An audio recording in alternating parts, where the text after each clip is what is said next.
Hello Aquarius, this is Inspire 2016 with your weekly tarot reading for the week commencing the 10th of April until the 17th of April 2023. The first card for you is representing, how do you feel about yourself? Your card is the Three of Cups.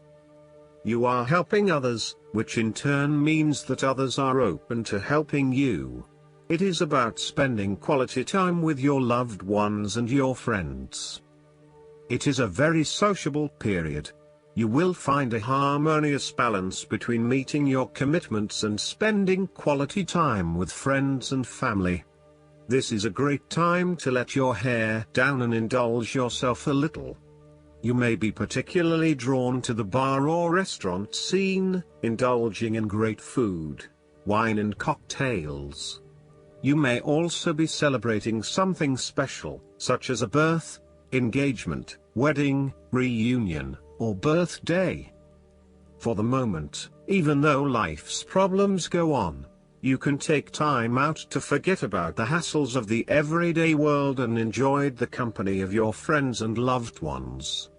Such respites are often needed before and after periods of high stress, to stop you from getting burned out emotionally or physically.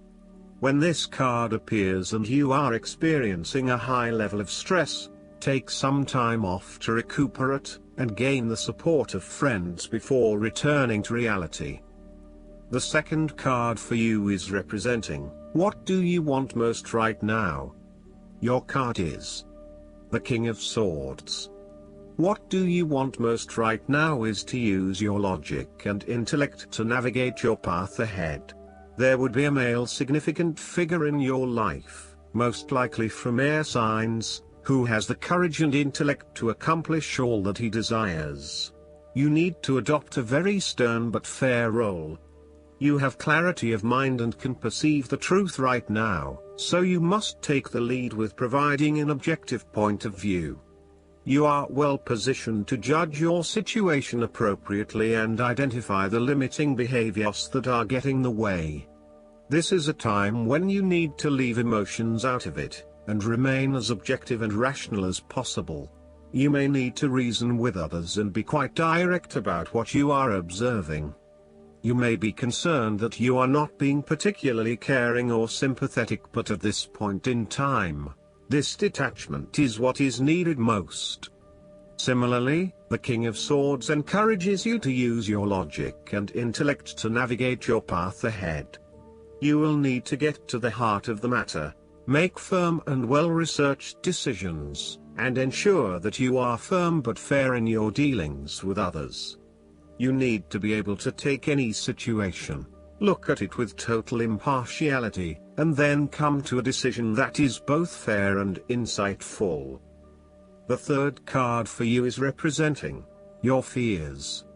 Your card is the Seven of Swords. You are too afraid and finding it difficult to take the first step in a new direction. At times it may seem impossible that you could create the types of changes you want as you continually come up against setback after setback. Yet, you know in your soul, that when the timing is right, you will be able to follow through on your dreams, releasing an old pain from your heart. You need to break free from old habits and ways of thinking in order to overcome the blockages that currently stand in your way. You need to accept what is happening to you and act on it, rather than trying to escape. You need to do things differently, releasing yourself from past behaviors or limiting beliefs so that you can move forward in your life. Do not become trapped into thinking that you can only do certain things with which you are familiar. Expand your consideration set to broader horizons. If you are involved in an affair or extramarital relationship, this card shows a growing reluctance to keep up the charade of having this type of relationship. You or your partner may be feeling increasingly uncomfortable with this relationship and would much rather come out in the open about what is happening. The fourth card for you is representing what is going for you. Your card is the Two of Cups. There will be a beautiful start to a new romance in which you experienced understanding, harmony and deep love between two souls. The seed has blossomed into a tree of appreciation. Kindness and thoughtfulness will bind your two hearts together with the feeling of being simultaneously very special to one another. This card can also refer to marriage, proposals and engagements, particularly as this card portrays what looks like a wedding or hand fasting. It is a reflection of commitment between two individuals, to say that they will go through life together, always considerate of each other's needs and wishes. This card typically points towards a relationship that is based on mutual attraction and romantic inclinations. It reflects the clear, nurturing, supportive and heartfelt exchange of emotions that is the gift of a romantic relationship. The Two of Cups represents love that is nurturing, creative, clearly focused, inspirational and equally fulfilling. The fifth card for you is representing what is going against you. Your card is the Ace of Swords. You are afraid of moving forward and lack of clarity around what your true goals and aspirations are. You have a high-level understanding, but have you been able to define this in more specific terms? This card often appears when there is a lack of clarity or complete understanding of the task at hand, and asks you to spend some more time on clearly defining in very real terms what it is you want in life. Set yourself some SMART goals, specific, measurable, achievable, realistic and time-bound, so you can be really clear on what you are working towards. Focus on the basics and do some better planning. The Ace of Swords also reflects an idea or concept which you have not yet put into action, perhaps because you are unsure about whether or not it will bring the results you want. You are having difficulty with the early stages of formulating an idea, a plan or your goals.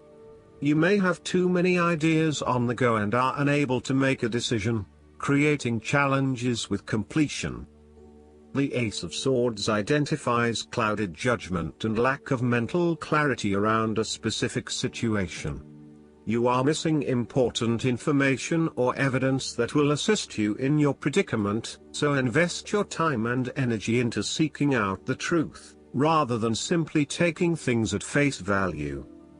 The Ace of Swords can also suggest that a situation has regressed into a state of complete chaos and confusion.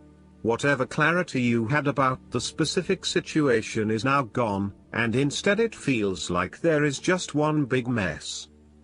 The last card for you is representing the likely outcome that you may have. Your card is the Seven of Wands. You have to maintain your position at the top while others compete and fight to achieve the same success and status that you have already achieved. Thus, competition is rife and you must continually prove yourself with the Seven of Wands. If your vision and creative effort is fulfilled to the point where there is public acclaim or acceptance of your success, then you must expect competition and challenge, as other people will no doubt also desire the same things as you. There is a challenge to the continued success of a venture or creative project from an external source. While it appears to block your path forward, you can overcome this challenge or obstacle by drawing upon your strong self-confidence, self-belief and continual self-improvement. It can also be overcome with effort and clarity of purpose. The Seven of Wands is about holding your ground, despite ongoing challenges to your position and authority. You need to take a stand and defend your position at all costs. This will take courage and persistence, but you have the strength and determination to do it. You see yourself as a battler, and no matter what the challenge, you still have it in you to stand up for yourself and fight to the end. So, although you are experiencing a number of setbacks at the moment, you need to continue fighting for what you believe in and confronting others who may oppose or threaten you. Last but not least, the guidance card for you is Attracting, not chasing. This card indicates that perhaps you have been chasing money or some other object of desire. The angels of abundance remind you that whatever you run after runs the other way. The underlying fears that compel chasing behavior are the very same ones that result in lack and disappointment. Instead of chasing, attracting can bring your desires to fruition. Attraction happens when you speak positively and hold positive thoughts and visions about your manifestations. You love them into reality. Every day, send gratitude and love to whatever you're dreaming about. Welcome it into your life. Thank it for being a part of your experience. And take love-based action steps as you're guided to rapidly bring about this manifestation. I hope that you enjoy everything, and if you like the reading, just please click subscribe and you will get instant notifications every time we publish a new video right to your YouTube. Thanks.